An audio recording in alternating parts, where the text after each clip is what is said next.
1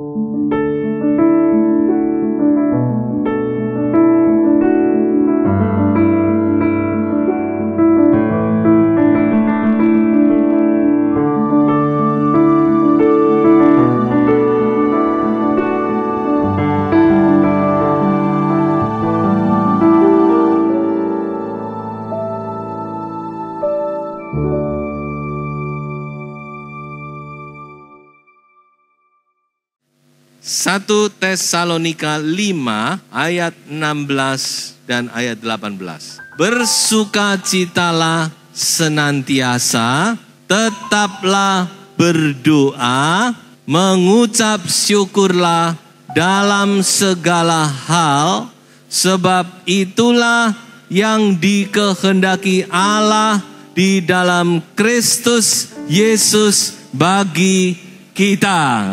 Saya mau berbicara tentang kehendak Tuhan bagi Anda di tahun yang baru. Saya yakin menginjak tahun yang baru ini banyak orang yang was-was, yang bimbang, ragu, khawatir, yang takut dan sebagainya. Dan mereka tidak tahu harus bagaimana menghadapi tahun ini. Tetapi bagi saudara dan saya, kita anak-anak Tuhan, kita tahu apa kehendak Tuhan bagi kita, amin. Kita harus tahu apa kehendak Tuhan bagi saudara dan saya. Tadi kita sudah membaca ada 3 hal. Yang pertama adalah bersukacita senantiasa. Yang kedua, tetaplah berdoa. Dan yang ketiga adalah mengucap syukurlah dalam segala hal. 3 hal ini saudara masukkan di dalam hati. Terima sebagai kehendak Tuhan bagi pribadi, saudara, dan saya. Amin. Ini kehendak Tuhan yang luar biasa. Itulah kehendak Allah bagimu di dalam Kristus Yesus Tuhan kita. Tuhan mau kita semua melewati tahun ini dengan sukses, dengan penuh kemenangan, dengan penuh sukacita. So itu mari saudara. Sudah ada 3 hal yang Tuhan mau. Saya bacakan dalam terjemahan bahasa Indonesia sehari-hari. Ayat ini berbunyi demikian. Hendaklah kalian selalu bergembira dan berdoalah senantiasa. Dalam segala hal hendaklah kalian bersyukur. Sebab itulah yang Allah inginkan dari kalian sebagai orang yang hidup menyatu dengan Kristus Yesus. Jadi ada 3 hal. Coba yang pertama, bersukacitalah senantiasa. Bahasa Inggris berkata, rejoice evermore, be joyful always. Bersukacita senantiasa. Saudara tanamkan ini dalam hati. Coba saudara kita dorong, pacu diri kita untuk bersukacita. Saudara alami apapun di tahun yang baru ini, ingat yang pertama adalah apa? Bersukacita. Mengapa kita harus bersukacita? Banyak saudara. Sukacita itu banyak sekali manfaatnya. Dan satu hal yang kita harus mengerti, bahwa musuh kita, iblis, itu berusaha dengan segala cara, dia mau mencuri sukacita kita. Karena iblis itu pada dasarnya adalah pencuri. Saudara. Ini karakternya iblis. Dan salah satu yang dia curi adalah sukacita. Dia tidak keberatan kita datang beribadah. Saudara beribadah, saudara berdoa, saudara melayani Tuhan, dia tidak ambil pusing. Yang penting saudara tidak punya sukacita. Itu aja. Bisa enggak kita datang beribadah setia tanpa sukacita? Bisa, saudara. Mungkin kita setia beribadah, tapi kita enggak punya sukacita. Sukacita kita dicuri oleh iblis. Dan sebab itu firman Tuhan berkata, ayo bersukacitalah senantiasa. Haleluya. Angkat hatimu. Ayo pacu dirimu. Be joyful always. Kalau Tuhan berkata bersukacita senantiasa, itu pasti ada sesuatu yang luar biasa. Amsal sudah berkata bukan? Orang yang hatinya bersukacita setiap hari itu selalu seperti orang apa? Berpesta. Amsal 15 ayat 15. Ya, senang setiap hari. Jadi sukacita itu memegang peranan penting. Dan Amsal juga berkata apa? Tentang sukacita, hati yang gembira adalah obat yang manjur, bukan cuma obat. Firman Tuhan berkata obat yang manjur. Banyak orang lupa bahwa obat yang paling manjur itu adalah apa? Sukacita. Sebab itu saudara, ayo bersukacita. Firman Tuhan, Injil ini adalah berita sukacita. Ingat, malaikat datang kepada gembala. Berkata apa? Hari ini aku membawa kepadamu apa? Berita kesukaan bagi seluruh bumi. Jadi firman ini berita sukacita, saudara. Kita dipanggil untuk bersukacita. Kita dipilih, kita dijadikan anak-anak Tuhan. Kita ditebus untuk kita menikmati sukacita di dalam Tuhan. Jangan sampai sukacita itu hilang. Apapun juga mungkin yang saudara hadapi. Saya tidak tahu. Mungkin saudara menghadapi hari-hari yang kelabu seperti mendung. Memang kalau sudah mendung itu kadang-kadang hati kita ikut turun, saudara-saudara. Ya suasana hati, wah mendung. Tapi kalau cerah, wah cerah, matahari bersinar. Tidak peduli mendung, tidak peduli cerah. Tetapi kita mau tetap bersuka cita, amin. Jadi saudara-saudara ayo, saudara bangkitkan sukacita, jangan sampai hilang. Sukacita itu sebenarnya masalah pilihan. Saya baca satu ayat di dalam Filipi pasal 1 ayat 18-19. Di sini ada satu ayat yang luar biasa. Bagaimana Paulus waktu dia menghadapi berbagai macam masalah. Dan dia dalam keadaan terbelenggu di penjara. Dia berkata apa? Tetapi aku mau tetap bersukacita. Aku mau tetap bersukacita. Ini orang yang di penjara. Dalam keadaan sangat inconvenient. Sangat tidak nyaman, saudara. Belum lagi dia terikat. Dia tidak punya kebebasan dan sebagainya. Lalu dia di luar masih dikata-katai, difitnah dan sebagainya. Tapi Paulus berkata apa?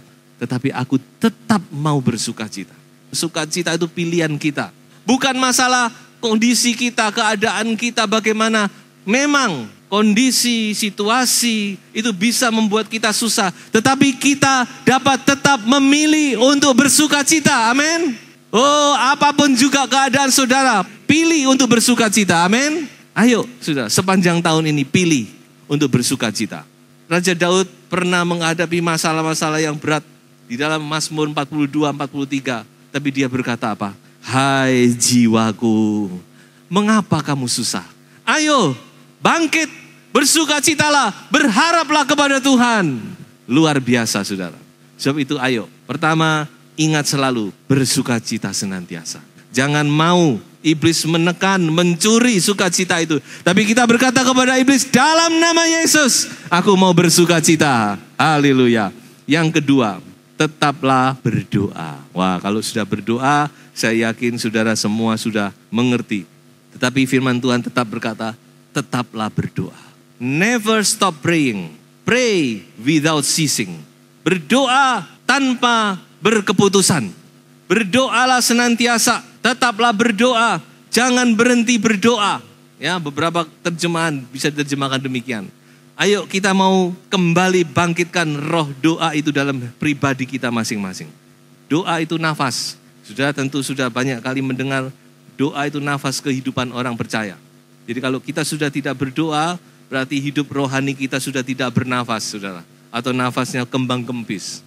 So itu ayo berdoa, penting sekali. Terutama saya nasihatkan doa pagi. Coba saudara perhatikan, utamakan itu doa pagi. Karena doa pagi ini saudara yang menentukan sepanjang hari. Kita hidup dari hari ke hari. Ya, kita sudah dengar firman Tuhan, kesusahan sehari cukup untuk sehari. Besok punya kesusahan sendiri, tapi besok juga punya rahmat tersendiri. Setiap hari rahmat Tuhan selalu baru. Saudara, setiap pagi kita butuh kasih karunia Tuhan, amin. Kita perlu kasih karunia Tuhan sepanjang hari. Pagi hari kita datang merendahkan diri, kita menyembah, kita masuk dalam hadirat Tuhan. Kita nikmati hadirat Tuhan, kita nikmati aliran kuasa Roh Kudus. Oh, saudara bangkit dengan sesuatu yang segar, yang baru. Bagaikan singa bangkit untuk maju, tidak takut. Ya, sebab itu doa, setiap hari doa. Doa pagi itu penting. Dan ingat saudara, doa tidak pernah sia-sia. Ingat itu. Seperti anak kepada bapak. Apa yang dibicarakan itu pasti bapak dengar. Betul? Anak itu tidak perlu ngomong. Bapak itu sudah tahu, apalagi anak itu ngomong, "Pa, beli no aku ini." Nyantol, saudara-saudara. Pasti itu. Doa saudara tidak pernah sia-sia. Saya masih ingat Zakaria. Setelah mungkin sekian puluh tahun dia berdoa untuk seorang anak. Satu kali malaikat datang kepada Zakaria. Lukas pasal 1. Malaikat berkata apa? Zakaria, doamu sudah didengar. Saudara, Doa, tetap berdoa. Meskipun mungkin kita belum menerima jawaban, tidak apa-apa. Berdoa, itu yang Tuhan Yesus ajarkan di Lukas 18. Berdoa dengan tidak jemu-jemu. Amin, saudara. Tetaplah berdoa, berdoa dan berdoa. Dan firman Tuhan juga berkata bahwa doa orang benar itu besar kuasanya. Jadi doa saudara dan doa saya ini punya kuasa. Mungkin kita tidak sadari. Tapi firman Tuhan berkata bahwa doa orang benar itu besar kuasanya. So itu firman Tuhan berkata, tetaplah berdoa. Mari di tahun yang baru ini kita mau tingkatkan kehidupan doa kita secara pribadi. Pribadi dulu. Coba mulai dari doa pagi. Ayo setiap pagi sebelum beraktivitas, ayo kita merendahkan diri di bawah dampar kemurahan Tuhan. Kita mohon kemurahan dan belas kasihan Tuhan sepanjang hari. Saya jamin di dalam nama Yesus, Tuhan akan menolong kita, memberi rahmat kepada kita sepanjang hari. Saudara, tetaplah berdoa. Dan sekarang yang ketiga, mengucap syukurlah dalam segala hal. Give thanks in all circumstances. Dalam segala situasi dan kondisi, mengucap syukurlah. Coba saudara perhatikan firman Tuhan ini. Firman Tuhan tidak berkata mengucap syukurlah karena kamu diberkati. Mengucap syukurlah karena kamu sehat. Mengucap syukurlah karena usahamu lancar. Tidak. Tapi firman Tuhan berkata, in everything, in all circumstances, dalam segala keadaan, dalam segala situasi, mengucap syukur. Mengucap syukur, saudara. Coba kita belajar mengucap syukur. Meskipun saudara alami hal yang paling buruk sekalipun, ingat ayat ini. Kita belajar untuk mengucap syukur, berterima kasih. Mengapa saudara? Karena firman Tuhan jelas berkata, Roma 8 ayat 28, kita masukkan dalam hati. Kita tahu sekarang bahwa Allah turut bekerja dalam segala sesuatu untuk mendatangkan kebaikan bagi mereka yang mengasihi Dia, yaitu bagi mereka yang terpanggil sesuai dengan rencana Allah. Terima kasih Tuhan Yesus buat janjimu. Kita tahu bahwa Allah turut bekerja dalam segala sesuatu.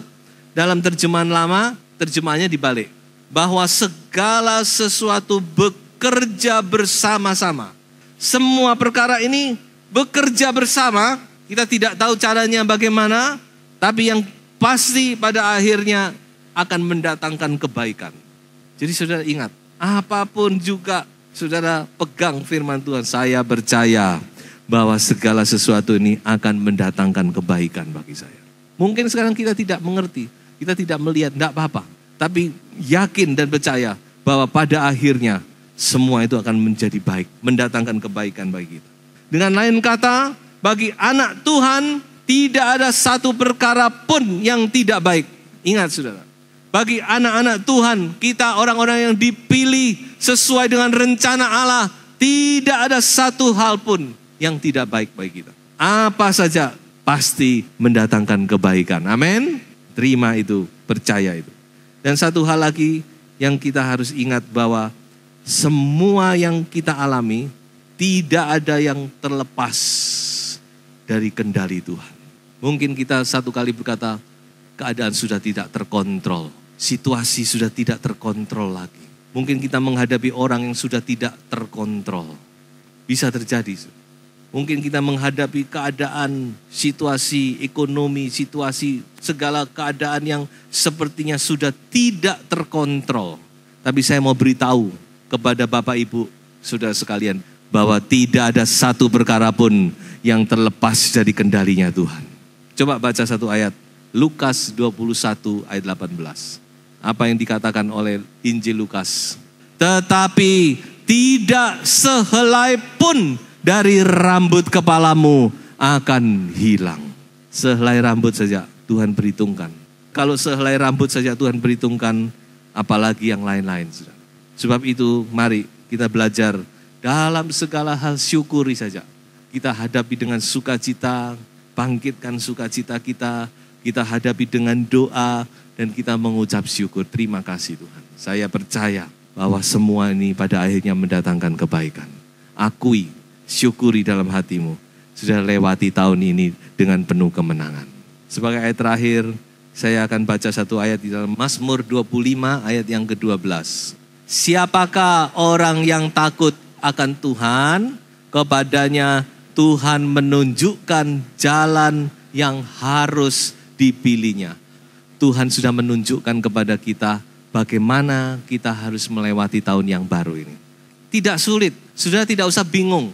Sudah tidak usah mencari-cari lagi. Oh, saya harus bagaimana. Sudah, 3 hal ini saudara ingat dan saudara lakukan sepanjang tahun ini. Saya percaya Tuhan akan memberkati saudara dengan kemenangan, dengan sukacita, dengan rahmat anugerah Tuhan yang melimpah. Saudara percaya saja, jalani saja tahun ini dengan sukacita, dengan doa, dengan ucapan syukur. Tuhan memberkati kita semua.